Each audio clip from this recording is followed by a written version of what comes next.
Internal sources of recruitment. You have transfer. Transfer is used by most internal labor market organization to staff the organization, especially when a vacant position is open in a particular branch and most of the employees they are not qualified enough to fill that vacant position. They can transfer a qualified employee from another branch to occupy such position. And we have two forms of transfer. We have personnel and we have production transfer. We're going to discuss this in details in subsequent lecture series. Then you have promotion.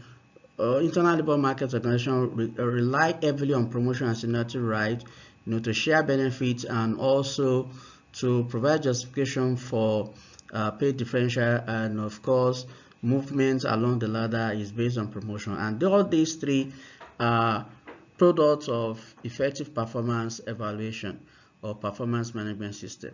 So performance management system categorize workers into four types. The first one is the high flyer, and the promotion period is usually 1 to 2 years, and the salary increment is about 3 notches. And the next is the middle flyer. The promotion period is 1 or 2 to 3 years, and the salary increment is usually 2 notches or more. Then the low flyers, the salary increment is 1 notch, and the promotion period is 2 to 4 years. And the last one is the deadwood. If the evaluation process describes you as a deadwood, you are placed on a probationary period of 6 months, after which you are re-evaluated, and if your performance is not good enough, such an employee is weeded out of the organization. Then you have internal adverts. Most internal organizations, their advert normally read internal vacant or internal adverts only. So it implies that such openings or job openings is meant solely for those that are currently working in the organization.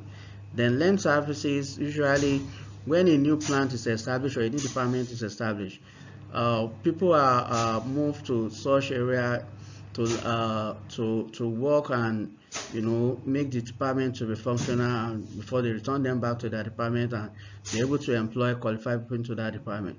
Then you have extension of service, which has to do with contract services. If the organization find it fit, you can extend your services or even engage you into the mainstream. Then you have the trainees.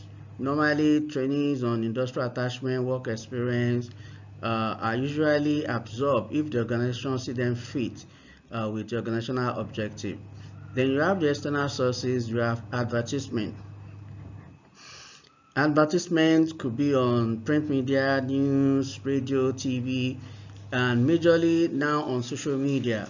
The most important thing in job adverts is to make sure that the job advert is sufficient enough to stimulate, motivate people, to attract people for the vacant position. Otherwise, the advert may not be able to achieve the stated objective. So in reality, most job adverts lack essential criteria to be able to attract people to apply for such vacant position. So it is very important to take note of all those criteria. We are going to discuss the criteria for good adverts in details as well. Of course, majorly organizations now rely on social media, because with social media job advert, you can be able to use metrics to determine whether the advert is good enough, whether the advert is effective, whether the advert is able to attract people to the organization, whether the advert is making the recruitment ratio to be successful. And how do you know that? For instance, if you advertise job position on the social media and only 1,000 people view the job adverts and about 10 people responded, it implies that such job advert is not effective enough and it's not able to stimulate and motivate people to apply for job. Then another good example, if you advertise on social media and about 10,000 people view the job advert, and at the end of a month about 7,000 people or 8,000 people responded, it implies that that job advert has the essential criteria for a good job advert and is able to stimulate, motivate people to apply for job in your organization. Then you have the employment exchange, where countries or regional body have agreement to exchange labor based on comparative cost advantage. For instance, Nigeria have an agreement with some African countries on employment exchange program, especially in judiciary, legal profession, IT professionals, medical professionals, teachers, and lecturers. Then you have educational institutions, university, colleges, and other tertiary institutions where employers uh, use as a major source of graduate training. They approach the management of the organization and they request for the list of best graduating students in the department that is relevant to the organization. Such graduates are absorbed into the graduate training, and they are put through a lot of rigorous internal training and design a career path and mentorship path for them. Then you have the labor union, which is somehow convincing to so many people, but I will try to simplify the concept. Labor union can also serve as a source of recruitment. We have various contracts with union that determine whether labor union will be a source of recruitment. You have what we call the floor shop, the open shop, and the closed shop. It is the closed shop that make union to serve as source of recruitment. By closed shop arrangement, it implies that management in that organization cannot recruit anybody outside the membership of the union. If management wants to recruit, they must recruit somebody that is a member of that union. So it's unlike flock shop that your membership of a union is consequent upon your employment in that organization. But in a closed shop, you have to be a member of that union before you are employed into the organization. So a pragmatic example is in the oil and gas sector. For instance, you have NUPENG and you have PENGASIN. If there is a closed shop agreement between PENGASIN and NUPENG with the employers in the oil and gas sector, it implies that when there is a recruitment opportunity, the unions in the oil and gas sector will be given the right of first refusal. It is when they are unable to get among their members qualified candidates, that is when the management can recruit from outside the union membership. So if you want to work in oil and gas sector, upon your graduation, the first thing you need to do is to be a member of that union, and you must be a due paying member.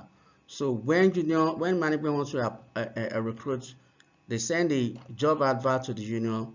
We want the list of so qualified people. So they compile the list and send to the management. So the management will now recruit from those people. It is only when they find those people unqualified, that is when management will now seek the recruitment outside the union.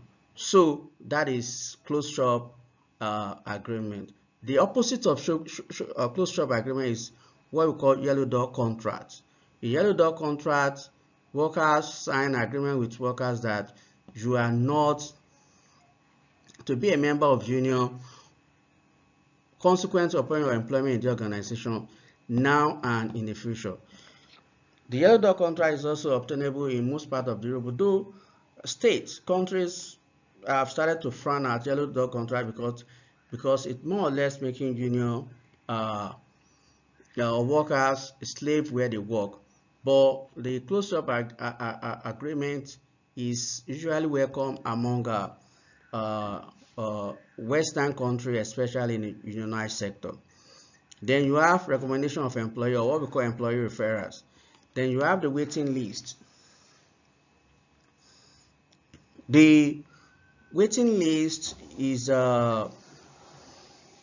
unsolicited applications, or at times organizations can decide to be proactive and determined to plan ahead of their future HR needs. So they conduct adverts, put people through the selection process, uh, uh, put them on a waiting list. So it shows that they make a plan for those people that will exit the organization in the next 2 years, those that retire in the next 6 months, those that retire in the next 1 year. And most of the applicant on waiting list are also used as strike breakers. When workers are on strike, they can easily call these people to fill those available vacancies so that there's no stoppage in production or services. And in that regard, we refer to them as covers. And another external sources is casual callers. Now you have opportunity. People have so many opportunity to put their work experience, their qualification in the notice of so many people through Google Scholar, through LinkedIn, and other form of social media uh, uh, platform. So, for instance, HR recruiters, recruiters manager in most organizations, especially in the blue chip companies, normally peruse LinkedIn and Google Scholar and look at the qualification of people, and you have all your details, your email, your phone numbers, where you are working, your work experience, your age, and they look at it. If it's aligned to the objective of the recruitment process or the HR plan of that organization, they put a call through to you, they conduct a mini interview for you, and they encourage you to apply for the vacant position. So these are the sources of recruitment. So this list is uh, unlimited. This recruitment list. We still have so many innovation, and so many sources is emerging on daily basis, both internally and externally. Especially the era of information technology has increased the volume of approaches organization can use to source for workers. Thank you very much for listening. Subscribe to this channel and like this channel.